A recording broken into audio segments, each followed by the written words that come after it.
ఇవి క్షేత్రజ్ఞులివె చిజ్జడంబూలివియ విద్యా విద్యలివె సుఖ దుఃఖ మివియ జ్ఞానమివె పాప పుణ్య. మివియే సాకార రూపము నిరాకారమివియే ధర్మమాధర్మము ఇవియే దృక్కు దృశ్యములివియే జ్ఞాన కర్మములివియే నీవును నేను ఎరుగా చెప్పితి గదా. ఇవియే సాకార రూపము నిరాకారమివియే ధర్మమాధర్మము. జై నిజ గురుభ్యో నమ.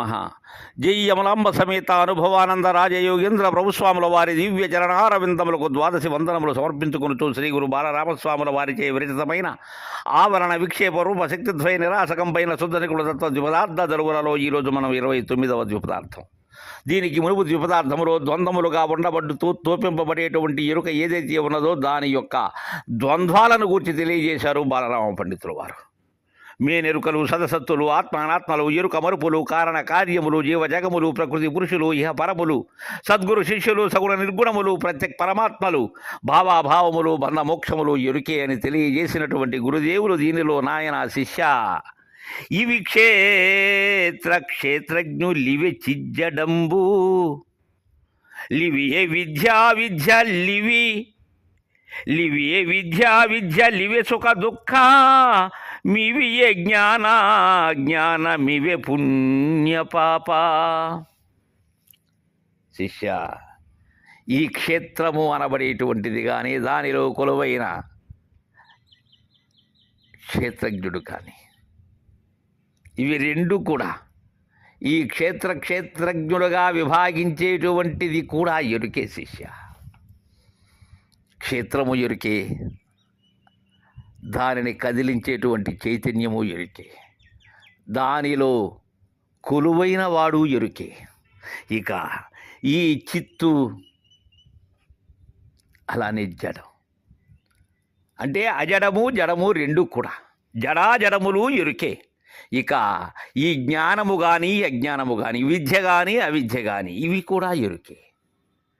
ఒక్క విషయంలో చెప్పాలంటే నాయన గురుకీలు నీచే గ్రహించబడి నీచే ఎరుగబడి నీచే తోపింపబడి నీవు విశ్లేషణ ఏదైతే కావిస్తూ ఉన్నావో నీకు తన్మాత్రలకు ఏదైతే అందుతూ ఉన్నదో సమస్తము ఎరుకే శిష్య.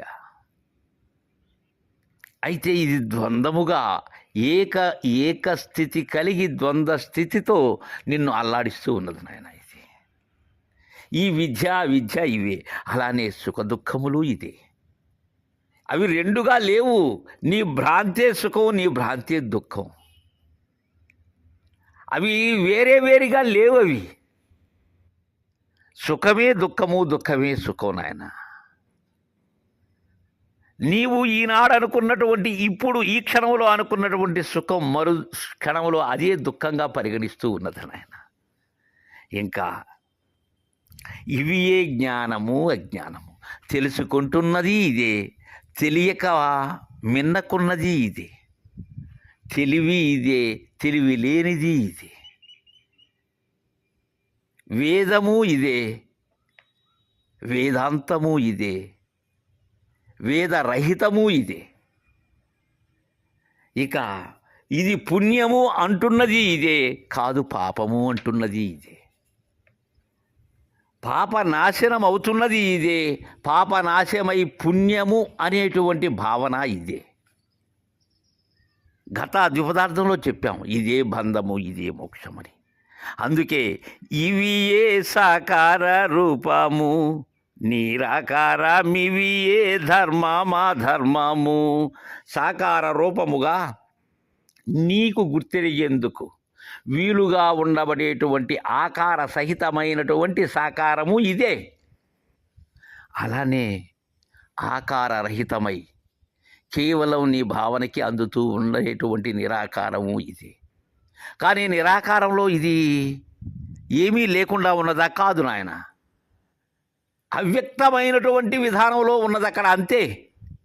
ఆకార శూన్యమై ఉన్నది, అంతే.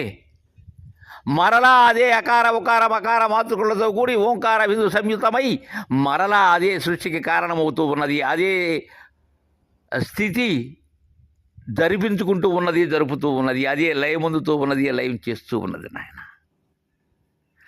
అలానే ఇదే ధర్మము, ఇదే అధర్మము. నువ్వు ధరించినది ఇదే, ధరించకుండా ఉన్నది ఇదే. నువ్వేదైతే ధరించి ఆచరిస్తూ ఉన్నావో ఆ ధర్మము ఇదే, నీవు ధరించకుండా ఉండబడేటువంటిది ఇదే. ఇంకా ఇవి ఏ దృక్కు దృశ్యము, లివియే జ్ఞాన కర్మము, లివియే నీవును నేను ఎరిగి చెప్పితిగాదా, ఇవియే సాకార రూపము. నేను ఎరిగి చెప్తున్నాను నాయన, ఎరగకుండా చెప్పట్లేదు నాయన. నేనేదో వాచా వేదాంతం చెప్పట్లేదు నాయన. మద్గురుదేవుని దయతో మద్గురుదేవునికి ద్వాదశ వర్షములు సేవ చేసి ఏదైతే ఉన్నదో ఉన్నదానిలో లేని దాని యొక్క ముచ్చట్లు ఎలా లేవు అనేటువంటి విషయాన్ని అచలబోధ ద్వారా నీకు అవగాహన కలిగించేందుకై ఇంతగా చెప్పవలసి వస్తూ ఉన్నది శిష్య. అందుకే ఎరుక చెప్పింది కదా అంటూ ఉన్నాను. దృక్కు ఇదే, దృశ్యము ఇదే నాయన. ఇక మధ్యలో ఉన్న ద్రష్ట నీవే ఉన్నావు. చూసేది ఇదే, చూడబడేటువంటిది ఇదే, చూపు ఇదే ఉన్నది. ఈ త్రిపుటి అంతా కూడా ఎరుకే శిష్య. అలానే త్రిపుటి ఎరుకే నాయన.